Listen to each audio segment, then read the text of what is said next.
हरे कृष्णा। भगवत गीता अध्याय 2 गीता का सार श्लोक 17। यहाँ श्री कृष्ण कहते हैं, अविनाशी तु तत् विद्धि येन सर्वम इदं ततम विनाशम अव्ययस्य अस्य न कश्चित कर्तुम अर्हति। अर्थात जो सारे शरीर में व्याप्त है उसे ही तुम अविनाशी समझो। उस अव्यय आत्मा को नष्ट करने में कोई भी समर्थ नहीं है। व्याख्या। इस श्लोक में संपूर्ण शरीर में व्याप्त आत्मा की प्रकृति का अधिक स्पष्ट वर्णन हुआ है। सभी लोग समझते हैं कि जो सारे शरीर में व्याप्त है वह चेतना है। प्रत्येक व्यक्ति को शरीर में किसी अंश या पूरे भाग में सुख दुख का अनुभव होता है, किंतु चेतना की यह व्याप्ति किसी के शरीर तक ही सीमित रहती है।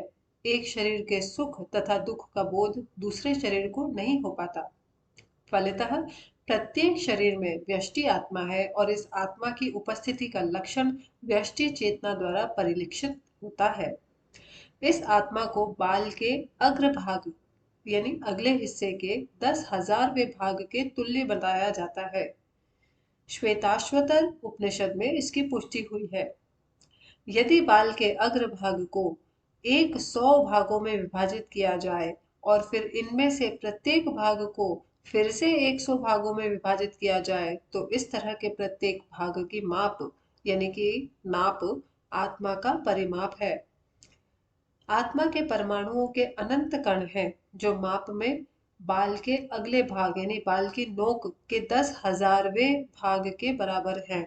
इस प्रकार आत्मा का प्रत्येक कण भौतिक परमाणुओं फिजिकल जो एटम्स है उनसे भी बहुत छोटा है और ऐसे असंख्य कण है। यह अत्यंत लघु आत्मस्फुलिंग भौतिक शरीर का मूल आधार है और इस आत्मस्फुलिंग का प्रभाव सारे शरीर में उसी तरह व्याप्त है जिस प्रकार किसी औषधि का प्रभाव व्याप्त रहता है।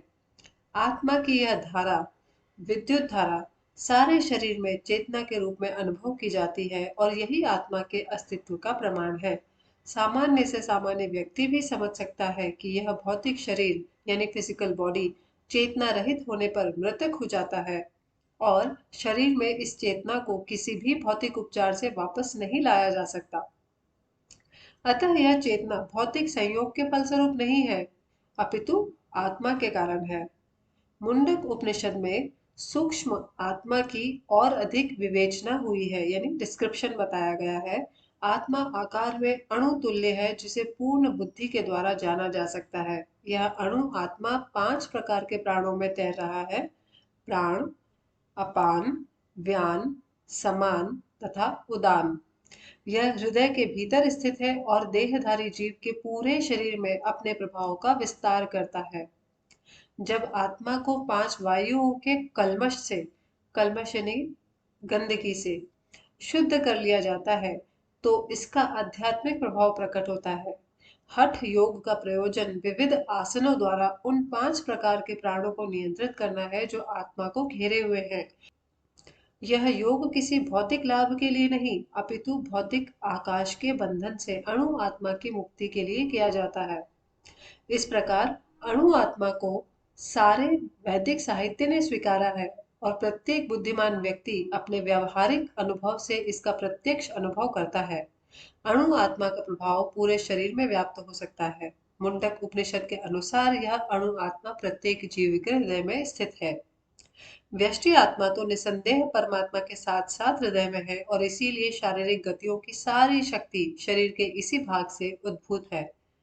जो लाल रक्त कण फेफड़ों से ऑक्सीजन ले जाते हैं वे आत्मा से ही शक्ति प्राप्त करते हैं। औषधि विज्ञान लाल रक्त कणों की महत्ता को तो स्वीकार करता है किंतु वह यह निश्चित नहीं कर पाता कि शक्ति का स्रोत आत्मा है। जो भी हो, औषधि विज्ञान यह स्वीकार करता है कि शरीर की सारी शक्ति का उद्गम स्थल हृदय है।